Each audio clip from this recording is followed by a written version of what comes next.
जब भी मुझे यहाँ पर बोलने का मौका मिलता है, मुझे थोड़ा सा समझ में नहीं आता है कि मैं किस विषय पर शेयर करूँ, क्योंकि सब पासवान है, वचन को अच्छा जानने वाले हैं और वचन में अद्भुत रीति से परिपूर्ण है। लेकिन प्रार्थना के साथ में प्रभु के वचन से कुछ मांगा कि प्रभु मुझे बुद्धि दीजिए कि मैं क्या शेयर करूँ। प्रभु ने एक वचन दिया जिसमें जिससे हम बहुत परिचित हैं, जो पाया जाता है लूका 23:34। अक्सर ये वचन हम तब पढ़ते हैं जब हम हमारे यहाँ मिशन वीक का आराधना चलता है। हम CNI से बिलोंग करते हैं, तो हमारे एक हफ्ते आराधना चलता है पैशन वीक का, देन गुड फ्राइडे, और उसके बाद में हम ईस्टर को सेलिब्रेट करते हैं। तो उस समय गुड फ्राइडे के दिन स्पेशली ये वचन पढ़ा जाता है जो माफी के विषय में है। अगर हम संसारिक रूप से, अगर हम हमारे जीवन में अगर हम माफी के विषय में सोचें, तो कहने को कई बार हम कह देते हैं कि हाँ, हमने उसको माफ कर दिया या हम इस चीज के बारे में भूल गए हैं। लेकिन फिर भी जब कभी वो इंसान हमको दिखता है या उसके बारे में बात होती है, तो हमको एक एक बातें याद होती है और हम ऐसे कहते हैं कि हाँ, मुझे याद है, लेकिन मैं इस विषय को मैं भूल चुका हूँ, या मैंने माफ कर दिया, खैर छोड़िए इस बातों को। इस तरह से कई बार हम बोलते हैं। लेकिन रियल लाइफ में कितना ज्यादा इम्पोर्टेंट है, अगर हम प्रभु के वचन पे चलते हैं, तो ये हमारे लिए कितना ज्यादा इम्पोर्टेंट है कि सचमुच में माफ करना। क्योंकि जब हम किसी को माफ कर देते हैं, तो हमारे सर से बहुत बड़ा बोझ हट जाता है, हमारे टेंशन्स, हमारी प्रॉब्लम्स वो बहुत दूर हो जाती हैं। और मैं किसी और के ऊपर नहीं, लेकिन मैं अपने ऊपर ये बात बताना चाहती हूँ कि कई बार मेरी लाइफ में बहुत बार ऐसा होता था कि बहुत सारे लोग उंगलियां उठाते थे या हर्ट करते थे। तो मेरे लिए माफ करना बहुत डिफिकल्ट होता था कि मैं ऐसे कहती थी मैंने माफ कर दिया, लेकिन मुझे सब बातें याद रहती थी कि उस इंसान ने क्या क्या क्या क्या किया है मेरे जीवन में। लेकिन जैसे जैसे मैं प्रभु के वचन में आगे बढ़ती गई, तो वो माफी का जो परसेंटेज है वो बहुत आगे बढ़ता गया। क्योंकि जब हम किसी के बारे में जब हमें कोई हर्ट करता है, या हम किसी के बारे में अगर अपनी कोई राय देते हैं, तो जब भी हमें दिमाग में कोई नेगेटिविटी आए, तो सबसे पहले उसकी अच्छाइयाँ हमको गिनते रहना चाहिए कि उस व्यक्ति में क्या अच्छाइयाँ हैं। अगर हम उन अच्छाइयों को गिनते हैं, तो अपने आप जो नेगेटिविटी है वो हमारे जीवन से दूर हो जाती है। तो हम ये वचन पढ़ते हैं, और कैसे हम इस वचन को पढ़ के हम अलग अलग बातों को सीख सकते हैं, तो उस विषय में आज हम देखेंगे, जो पाया जाता है लूका 23:34। लूका 23:34 ऐसा कहता है, तब यीशु ने कहा, हे पिता, इन्हें क्षमा कर, क्योंकि ये जानते नहीं कि क्या कर रहे हैं। सिर्फ इतना के विषय के मैं आज मैं शेयर करना चाहती हूँ कि हे पिता, इन्हें क्षमा कर, क्योंकि ये जानते नहीं ये क्या कर रहे हैं।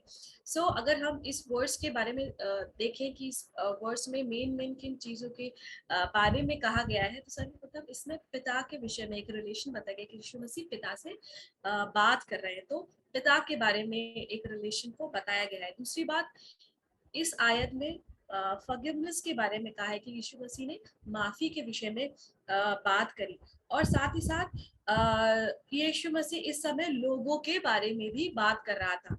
और चौथी बात है कि जो मनुष्य है, उसका जो चरित्र है वो पाप का चरित्र होता है, वो एक पापी मनुष्य होता है। तो आइए हम छोटी सी प्रार्थना करेंगे, ताकि प्रभु इस वचन से सीखने में हमारी मदद करे।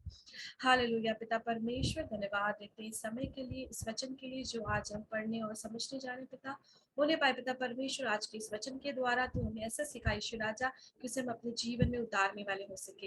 हाँ पिता परमेश्वर, तेरे वचन से हर पल सीखे और दूसरों को भी बांटने वाले हो सके।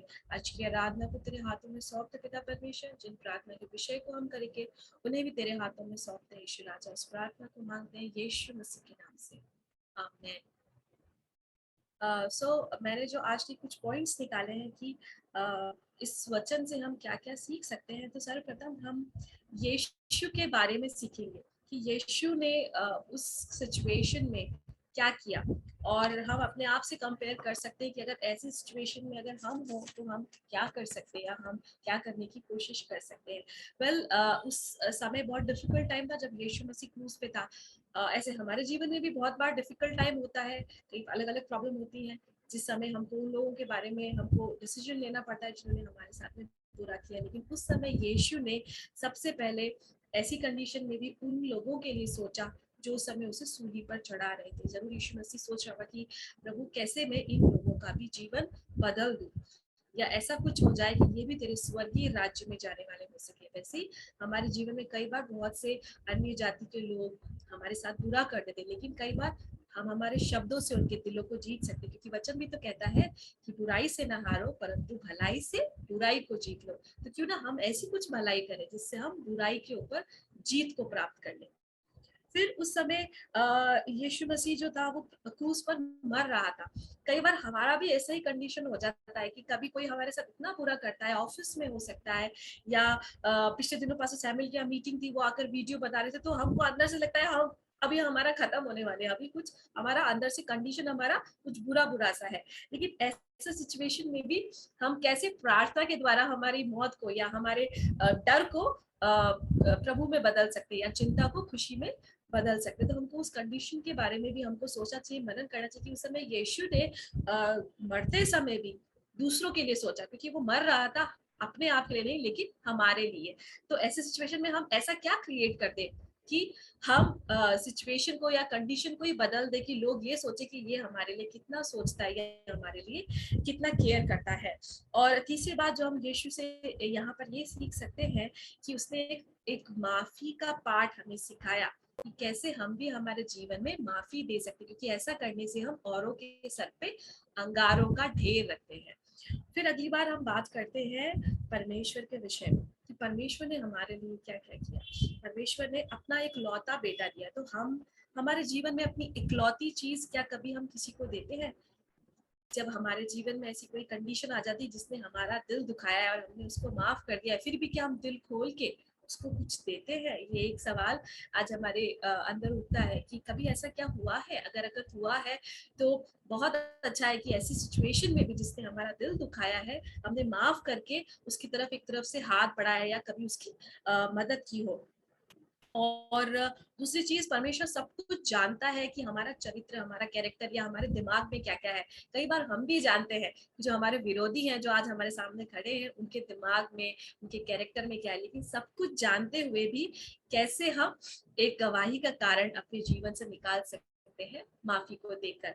फिर अगर हम मनुष्य के चरित्र की बात करें कि मनुष्य का चरित्र अगर हम देखें कि वो कैसा होता है, तो मनुष्य का जो चरित्र वो हमेशा एक पाप पे जुड़ा होता है। कई बार हम जाने अनजाने में भी बहुत सारे पाप कर देते हैं, लेकिन ऐसी कंडीशन में हम परमेश्वर से माफी मांगते हैं कि नहीं। कभी हम किसी का दिल दुखा देते हैं या कभी कभी हमें किसी बात का प्राइड आ जाता है, तो ऐसी कंडीशन में हम अपने आप को जांच कर प्रभु के आगे उन चीजों को माफी में रखते हैं, या हमेशा अपने आप को सही जताने की कोशिश करते हैं, या हमेशा ये कहते हैं कि फॉर एग्जाम्पल कि अगर मान लीजिए हमने किसी का दिल दुखाया तो हम कहते हैं अरे मैं क्या करूं, मुझे तो हिंदी नहीं आता है, या मेरा तो टोन ही ऐसा है, लेकिन माफ करना मेरा तो टोन ही ऐसा है। तो there is a difference between everything कि हमारा टोन ऐसा है करके हम अपने आप को डिफाइन कर रहे हैं, अपने आप को ये बता रहे हैं कि मेरी गलती नहीं है, लेकिन ठीक है मुझे माफ करना है। लेकिन द मोस्ट इम्पॉर्टेंट थिंग जो मनुष्य का जो चरित्र है, हाँ पाप का चरित्र है, लेकिन कैसे हम अपने चरित्र को यीशु के चरित्र जैसा बना सकते हैं, या उसके जैसा ये सोच सकते हैं कि इस जगह अगर यीशु मसीह होते तो क्या करते। सो ये सारी बातें माफी से रिलेटेड कि कैसे हम अपने जीवन में माफी को लाकर एक गवाही को उत्पन्न कर सकते हैं, या कैसे हम एक सौम्य जीवन को रख के हम सामने वाले के जीवन में एक गवाही को लाकर उसके जीवन का परिवर्तन कर सकते हैं। सो जब मैं आज ये वचन पढ़ रही थी तो इस तरह से प्रभु ने मुझसे बात करी माफी के विषय में। तो आशा करते हैं कि हमने आज कुछ शायद नया सीखा होगा आज के वचन से, और अगर सीखा है तो हम उसे अपने जीवन में उतारे और गवाही का कारण बनने वाले हो सके, और एक अच्छा चरित्र बनाए जिससे हम एक माफी का एक राइट एग्जाम्पल बनने वाले हो सके। So thank you so much. आगे का समय मैं ब्रदर सानी को दी। Thank you.